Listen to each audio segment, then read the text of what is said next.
RumbleStump. You're listening to 1232, an audio epic, produced by RumbleStump Entertainment. Chapter 7. They crossed the New Mexico state line at 4 in the afternoon. Rhona wished she had picked another place to rendezvous with Taff. The more she thought about it, the more she believed she could not have chosen a worse place. She scolded herself for letting fatigue get the better of her, but there was nothing she could do about it now. Riding in the car had done nothing for her soreness. The re-injury to her ribs did not help either. The pain in her hand had finally subsided, but her face was still sore to the touch. Her mind was a hamster wheel of agitation, and sitting there thinking about it for almost 9 hours drove her crazy. Outside of Roswell, on a back road, she couldn't stand it anymore. Flint, are you sleeping? You drive like a granny. Let me take it over from here. Fine. I could do with a little rest anyway, since I had to drive practically the whole way. Rhona rolled her eyes. When they pulled over and switched places, she longed to stretch and yawn, but she knew that would be a terrible idea. Flint got out of the car and got back in on the passenger side, half asleep. As soon as he sat down, he curled up and closed his eyes. Driving was an arduous task, but Rhona knew it was better to have to move at least a little. There was no way she could fall asleep at the wheel in this much pain. I'm sorry I shoved you, Rhona. I didn't know you were already hurt that bad. Did you go to the doctor? Flint said this without opening his eyes. I thought you were asleep. Was all Rhona could force herself to say. The chances of her ever forgiving Flint for anything were even slimmer now. It was just like her dad to open up to Flint and tell him everything, but keep her at a distance. They always had been two peas in a pod. Rhona's thoughts troubled her. Rhona didn't really get sad, but she could tell she was slipping into a bitter place in life. They drove south in silence, the air cooling as they approached the Capitan Mountains. She looked out in front of her at a golden summer sunset that cast the clouds in brilliant reds and oranges. She could already see the moon in full glory, ready to take the night watch. The sky looked like how she imagined the end of all things. Peaceful, beautiful, and calm. If there is such a place at the end. She shook off her despair and tried to concentrate on something else other than death.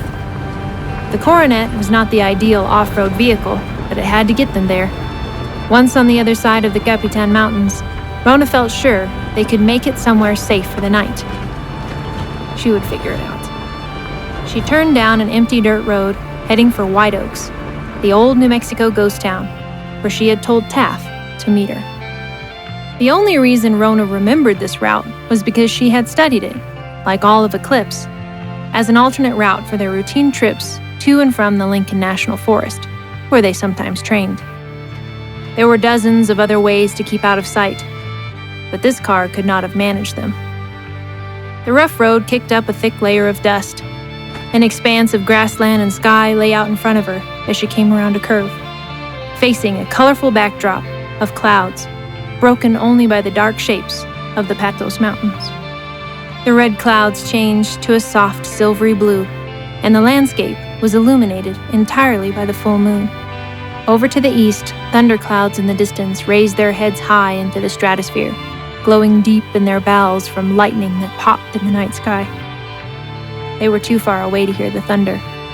They rattled over another cattle guard, and it jolted Flint awake. He blinked and rubbed his neck. Where are we?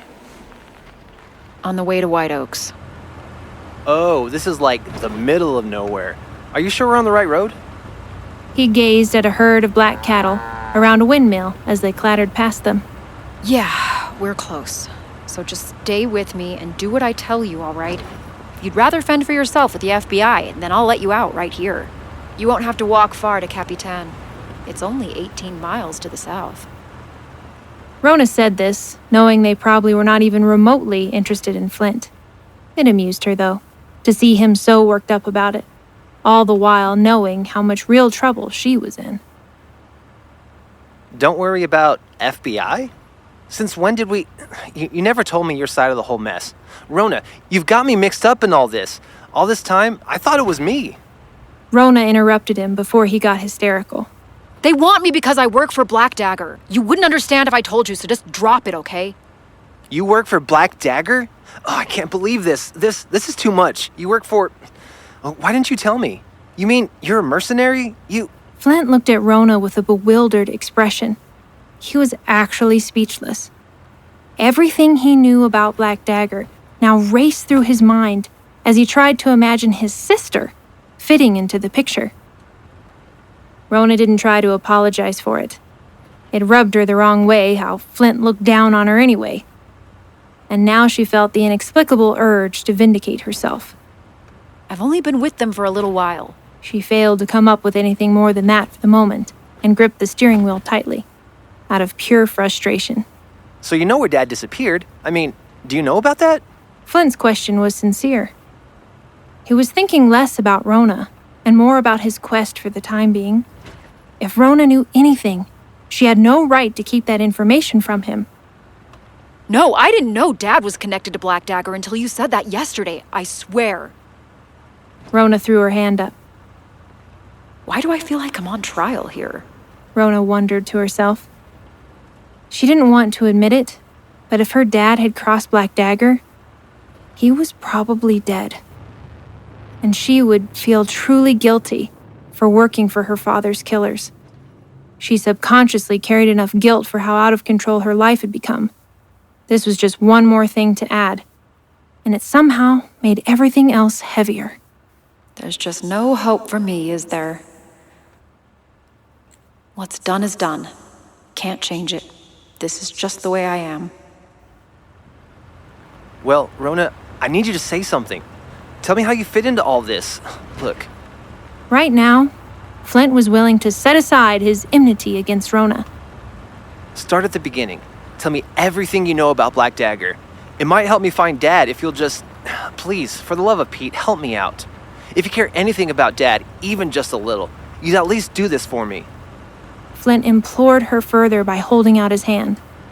Truce, okay? I'll keep my opinions to myself. Rhona looked at him from the corner of her eye.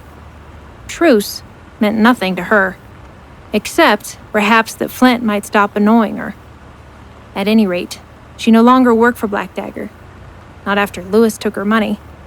She had no reason to keep any of their secrets now. All right, truce. Rhona reached out and shook Flint's hand firmly. Flint turned to face her and folded his hands, eagerly leaning forward. Rhona noticed him and chuckled. I didn't make it in the Marines, and I went on a bender, remember? And Dad bailed me out and gave me a plane ticket to... As if he needed a reason to party. Flint mumbled. Truce! Rhona watched him squirm. It was satisfying to see him struggle to bite his tongue. Yeah, so the plane ticket to Albuquerque. I was training full-time, but I needed some cash. I did something pretty bad. Then I got kicked out because of some illegal substance abuse and a fight. Then there was this girl I put in the hospital. It's all muddy. So Black Dagger recruited me from the gym. Guess they were scouting there or something. They knew I was in legal trouble, so they promised to fix it up in court if I went to work for them. This was where the story got tricky. Basically, Flint, I found out what you know about Black Dagger. You know, about their weapons deals and all that. I was practically starving on the salary they gave me, so I was gonna quit. But then Boss Kellum said I could get in with the Eclipse and get a higher salary. Eclipse? What's Eclipse? That's kind of corny. Flint was still paying close attention. He reached up and pushed his glasses higher on his nose. Yeah, kinda. They're the mercenaries that actually pull off the illegal stuff. The rest of Black Dagger is legit. So, anyway, I was going in for Eclipse. The team gets a cut of every deal they complete. They don't let you have it all at once. Like, they act as our bank, too. The whole tax thing, you know. Well, they couldn't let you have that money in a regular bank without causing suspicion. I see. Okay, keep going. Flint leaned closer.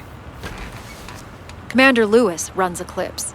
He's an ex-IRA guy, but he's got no conscience. On the surface, the boss is pretty patriotic. However, one of the last missions Rhona swallowed hard. was in Colombia, so if that tells you anything. Yeah, not such a patriot. Flint said, frowning. A pair of headlights approached. A diesel pickup pulling a rattling stock trailer nearly shoved Rhona off the narrow dirt road and into the ditch. Slow down! Rednecks! Flint yelled. Those were his last words before the dust from the Caliche road engulfed the convertible and threw him into a coughing fit. Rhona cleared her throat and then continued. If what Dad was working on was top secret, it was probably Lewis that handled it. You mean this ruthless mercenary was the last person Dad would have been in contact with? Flint's voice raised in pitch. Yeah, probably. He's the ruthless mercenary that's throwing me under the bus. Lewis is moonlighting on Kellum. He has to be. Why else would he use me as a diversion? Of course. He's trying to throw suspicion on everyone but himself. Rhona realized that the boss probably had no idea what Lewis was up to. And if that was the case, she was Lewis's only real threat. Lewis was probably cooking up the whole thing, just wanting to tie up loose ends. He wanted Taff to warn her. He wanted Taff to run so he would be sure to find her. Getting rid of her was the only way to keep the money. No one else even knew about it. I wish I'd never snagged that stupid bracelet. He'd have nothing on me if I just kept my hands in my pocket. This guy must have either kidnapped Dad or killed him. Flint jerked his glasses off and began to vigorously rub the dust off of them with the tail of his shirt. Rhona, what Dad was working on was huge. I mean, really, really significant.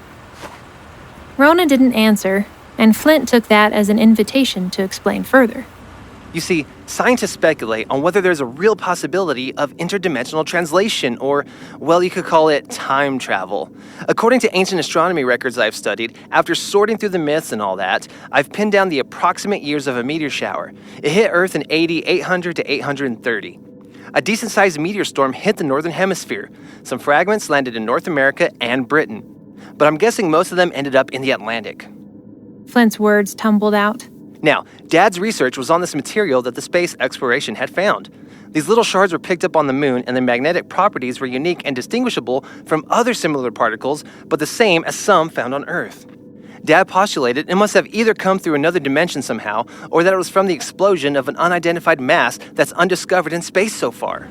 Quit babbling and get to the point, Flint, or else this truce is over. Rhona was trying to listen, but was only catching about every other word. Okay. So in ancient times, there were these stones that supposedly had magical powers. They were indestructible. I know what I'm talking about here. My thesis was on the cultural and religious significance of these stones in ancient Europe. You're losing me there. Rhona sighed. Flint became more animated than usual and waved his hands around while he tried to explain. They were said to have brought plagues and made people disappear. I believe my magic stones and Dad's particles are the same thing. The last time I talked to Dad, he told me the fragments were subtonic shards off of an exploding star. They're so unique because they have both biological and electromagnetic properties. And when strengthened by a whole range of other Earth-based elements, they can cause biological abnormalities on living organisms, accelerate growth, create clean energy, and even cause the slowing or warping of time, theoretically. According to Einstein's wormhole physics, there can be a gap in time caused by a significantly large gravitational pull. Approaching this gravitational sphere with the right number of anchor points, an object can actually be trapped in the time gap, or, well, possibly transported in time. The fragments have the potential to create, theoretically, a gravitational pull powerful enough to— And this means... Rhona said, exhausted by Flynn's constant flapping. Chattery people always made her uneasy, and there were more important things than time machines and magic stones at the moment. What I'm trying to tell you is that if enough of these fragments were brought together, they would generate enough power to make nuclear power seem like a coal oil lantern. He struggled to find an accurate comparison. And they would have enough diverse use to cure or create many diseases, and theoretically send people back in time. Can you imagine being exiled not on Alcatraz, but in time? Whoever gets their hands on most of these fragments is going to rule the known universe. I mean, theoretically, in this research, Dad had located 3 likely locations where fragments could have been. He was the key to... Let's see. Theoretically, world domination? Rhona asked, sarcasm dripping from the corners of her mouth. Yes! Flint jumped in his seat. Okay, genius, what would Dad want with something like this? If what you're telling me is anywhere near the reason he disappeared. Rhona interjected. The Dad she remembered would have never risked everything for a supposed magical rock, no matter how scientific the facts were. Honestly, I can only guess. When we last talked, he sounded sad and said something about regretting how things turned out between the 3 of us. He said if he could go back, he would. Flint's throat tightened. Choking back the tears, he continued. He would do it differently, Rhona. He said he would have been a better father. Flint waited for this to hit Rhona, like it had hit him. But his sister shrugged. You mean Dad wanted to go back in time and fix our family? Flint studied his hands, which sat aimlessly in his lap. I think, maybe, and to save Mom.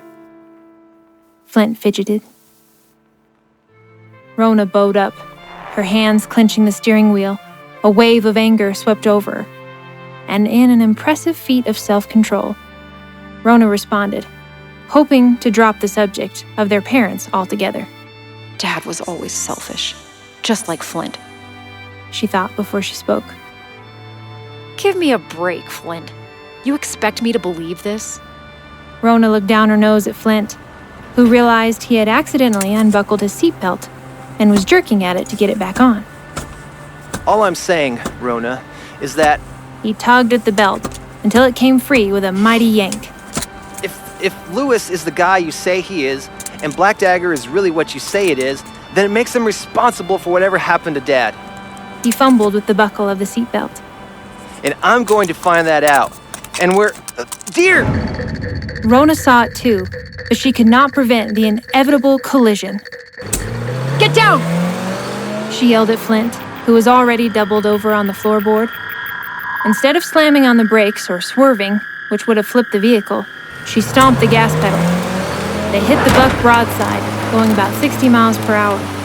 It rolled up onto the hood and crashed into the windshield, landing halfway across the back seat, with its antlers embedded in the seat itself, tearing the canvas top. Rhona lost control and drifted across the Caliche Road, the vehicle fishtailed. Her vision, impaired by the blood and broken glass, she tried to keep them from flipping. She flew into a 2-foot-deep ditch, slamming them both into the front of the car. They were covered in blood and glass, shaking from shock. Oh, my... We could have been killed. Right here. By a deer. Flint's eyes were as big as saucers as he rose from the floor. Rhona couldn't believe she hadn't even been scratched. She knew she saw the buck's head coming right toward her through the windshield.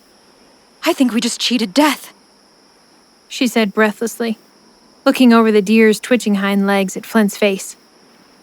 He looked like someone had splattered paint all over him, and then threw glitter on him. Rhona tried not to, but she couldn't help from laughing. Flint blinked, dazed, looking from the deer to Rhona. You think Mr. Galloway wants to buy this thing now? The thought of that lawyer's face if he saw what the car looked like at that moment, covered in dirt, blood, and glass, made him laugh too. This is so weird, Rhona said between gasps for air, holding her ribs. I know. This isn't really that funny. Flint replied before he lost himself in another wave of laughter. This could have happened last night, but it wouldn't have been as funny. Rhona commented, trying to catch her breath. It kind of makes you feel invincible. I mean, we should not have lived through this. Flint chuckled as he searched for something to get the glass off of his seat. Not bad for an archaeologist turned fugitive. Yeah, I guess. Saved by the treacherous hand of fate. Flint said this in a theatrical voice as he stood up in the seat. Rhona snickered at his performance. They both lost themselves to laughter. We're going to take just a minute to hear from our awesome sponsors who make this show possible. This episode of 1232 is sponsored in part by Oasis Family Media and its family of companies including Oasis Audio, Enclave Publishing, and Sky Turtle Press. Publishers of the forthcoming epic Edmund Spenser's The Fairy Queen, rendered in modern prose by Rebecca K. Reynolds and illustrated by Justin Gerard.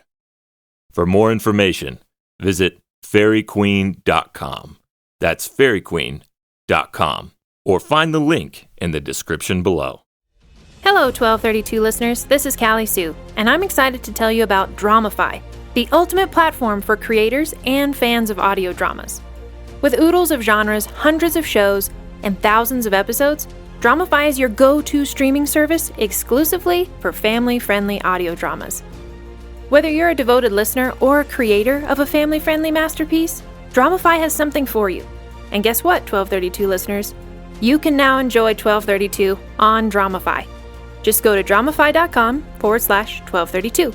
That's DRAMAFY.com/1232 and get started for free. Happy listening. 1232 is sponsored by Phil Bob Borman Art, a nationally collected skyscape artist, mastering the shape and color of western skies and towering cloudscapes, inspiring viewers to look up at the glory of God all around us.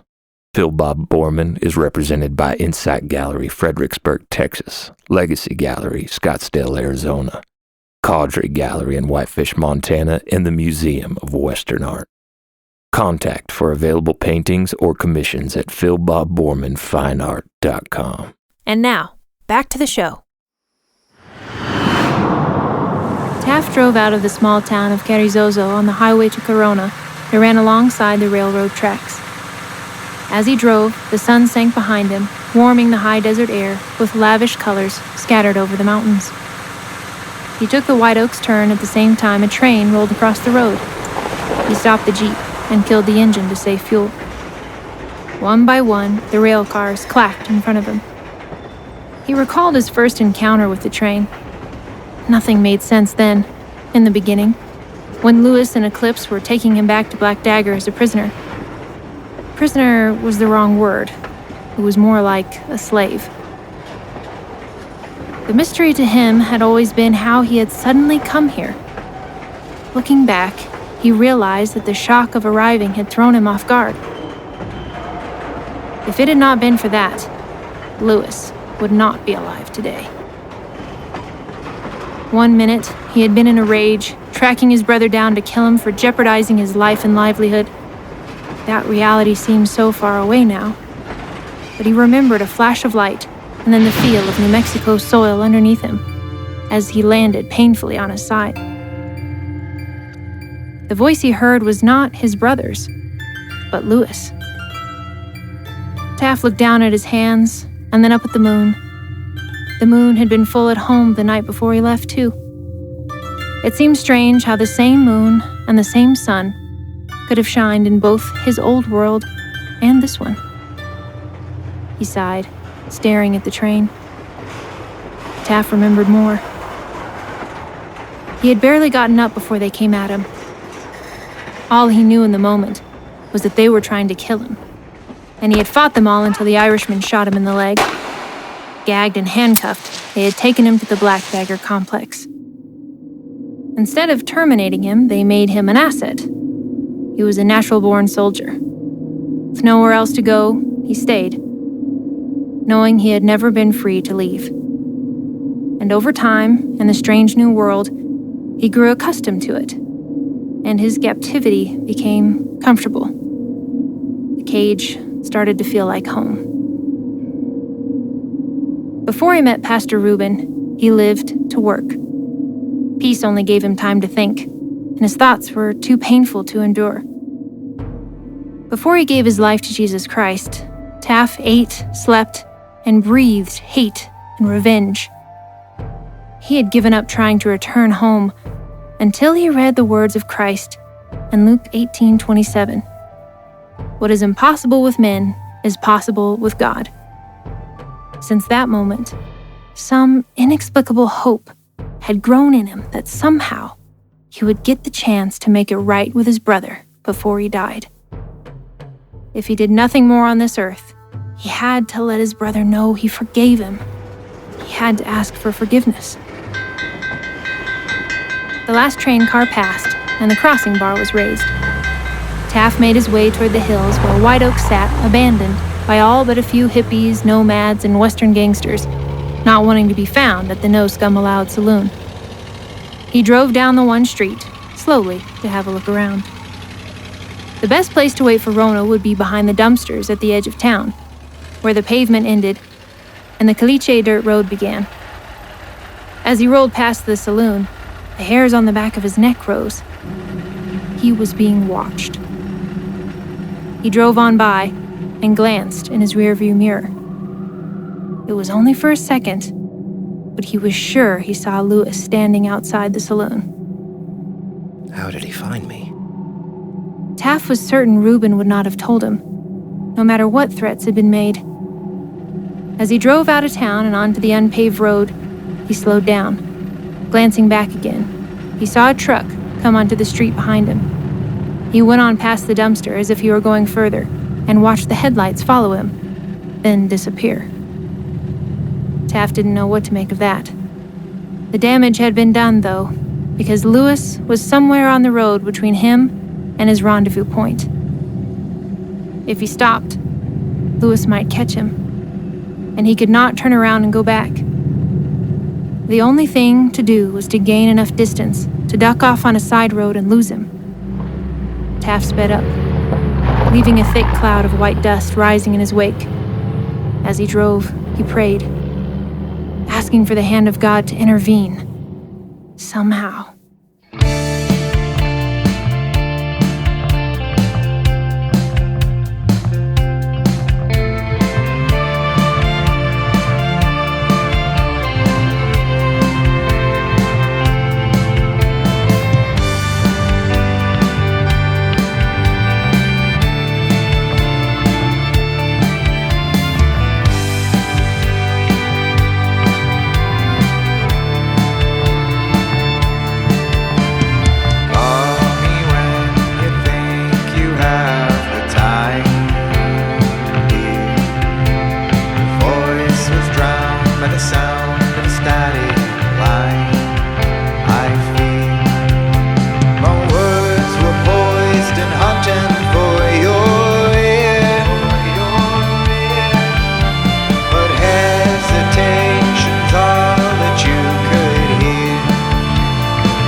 Silence.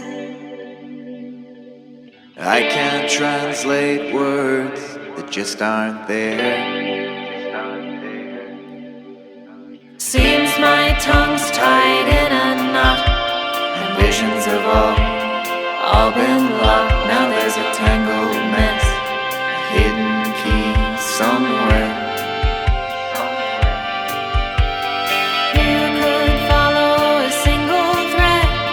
I could unlock the door, I guess. Maybe we could find a way to say the things unsaid. Call me when you think you have the time. Your voice was drowned by the sound of the static line. I feel days have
sister, brother, husband and wife. Let me hear your voices, yeah, don't you let it hide. You don't have time. You've been listening to episode 7 of 1232, produced by RumbleStump Entertainment. Written by Callie Sue and Cheyenne Bell. Narrated by Callie Sue. Today's voice talents include Robin Cage as Rhona Thatcher, Matt Burke as Taff, and Corey Keller as Flint Thatcher. This episode was mixed and engineered by Jet Black. Edited by Casey Caballero, Caballero Sounds. Music by Callie Sue and Jet Black, featuring James Dillon, Millie Scott, Zach Bryant, and Jeff Spearco, performing Static Line. Mastered by Zach Bryant, 9 Moon Mastering. Cover art by Niall C. Grant. This episode was made possible by our generous and incredible backers through Kickstarter. You know who you are. To our knights, our bards, our Welsh bowmen, wizards, and chieftains, thank you. Continue the adventure in episode 8.